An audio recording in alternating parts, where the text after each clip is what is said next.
Perkembangan kurikulum di Indonesia. Yang pertama, kurikulum 1947, yang dimana kurikulum ini adalah kurikulum pertama yang lahir pada masa kemerdekaan Republik Indonesia. Kurikulum ini dikenal dengan istilah bahasa Belanda, yaitu Leerplan, yang artinya rencana pelajaran. Kurikulum ini merupakan perubahan arah pendidikan lebih bersifat politis dari orientasi pendidikan Belanda ke kepentingan nasional.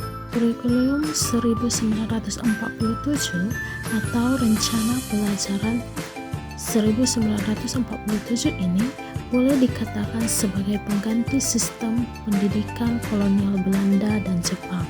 Nah, perlu kita ketahui, karena suasana kehidupan berbangsa saat itu masih dalam semangat juang memperebutkan kemerdekaan, maka pendidikan lebih menekankan pada pembentukan karakter manusia Indonesia yang merdeka dan berdaulat, sejajar dengan bangsa lainnya di muka bumi ini, sehingga kurikulum ini menekankan pendidikan pikiran yang diutamakan adalah pendidikan watak, kesadaran bernegara, dan bermasyarakat. Yang kedua, kurikulum 1952. Pada tahun 1952, kurikulum di Indonesia mengalami penyempurnaan. Kurikulum ini lebih merinci setiap mata pelajaran yang kemudian diberi nama Rencana Pelajaran Terurai 1952. Kurikulum ini sudah mengarah pada suatu sistem pendidikan nasional. Nah, yang paling menonjol dan sekaligus ciri dari kurikulum 1952 ini adalah bahwa setiap rencana pelajaran harus memperhatikan isi pelajaran yang dihubungkan dengan kehidupan sehari-hari. Yang ketiga, ada kurikulum 1954, yang dimana kurikulum ini dirancang dengan tujuan memupuk pengetahuan akademik pada jenjang sekolah dasar. Nah, sehingga pembelajaran dipusatkan pada program Pancawardhana, yaitu perkembangan moral, kecerdasan, emosional, keterampilan, dan jasmani. Yang keempat, ada kurikulum 1968. Kurikulum ini merupakan perwujudan dari perubahan orientasi pada pelaksanaan Undang-Undang Dasar 1945 secara murni dan konsekuen, yang dimana menekankan pendekatan organisasi materi pelajaran, yaitu kelompok pembinaan Pancasila, pengetahuan dasar, dan kecakapan khusus. 5. Kurikulum 1975, yaitu kurikulum ini berisi tentang pendidikan umum, pendidikan akademis, dan pendidikan keahlian khusus, dan berisi tentang berorientasi pada tujuan. Selanjutnya, kurikulum 1984. Kurikulum ini mengusung proses skill approach. Metode pembelajarannya menggunakan konsep cara belajar siswa aktif, atau dengan kata lain, siswa menjadi subjek dalam pembelajaran, dari mengamati sesuatu, mengelompokkan, mendiskusikan, hingga melaporkan. Kurikulum 1994 dan suplemen kurikulum 1999.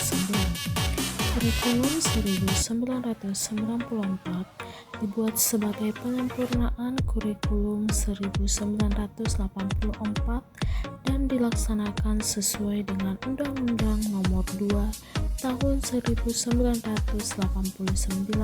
tentang Sistem Pendidikan Nasional, yang dimana kurikulum ini menekankan pada pendidikan holistik, sementara suplemen kurikulum 1999 menambahkan fokus pada keterampilan relevan global seperti berpikir kritis dan teknologi.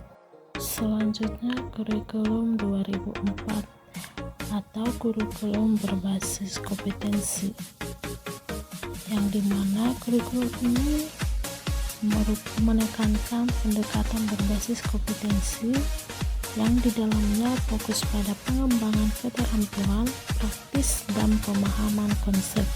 Kemudian KTSP atau Kurikulum Tingkat Satuan Pendidikan 2006, yaitu adalah kurikulum yang memberikan fleksibilitas kepada setiap sekolah untuk menyesuaikan kurikulum dengan kebutuhan lokal dan siswa. Kurikulum 2013 adalah kurikulum yang diterapkan di Indonesia sejak tahun 2013.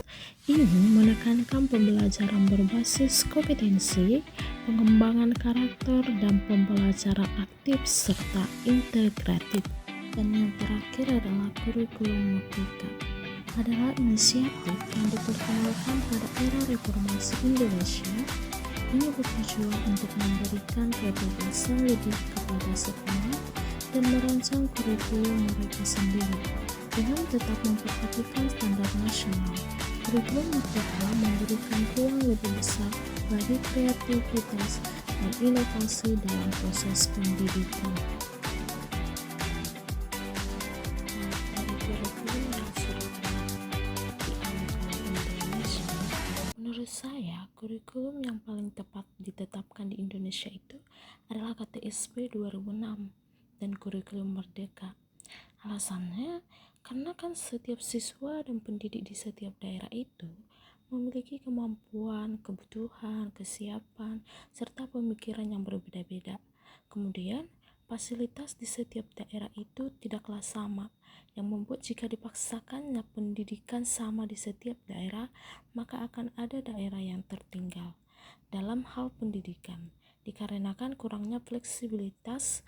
Oleh karena itu, dengan menganut KTSP, maka setiap sekolah itu akan dapat memberikan kurikulum yang sesuai dengan kemampuan siswa dan pendidik. Dan kurikulum Merdeka akan menjamin untuk peserta didik dapat memilih dan berkreativitas dan berinovasi dalam dunia pendidikan sesuai dengan bakat dan minatnya.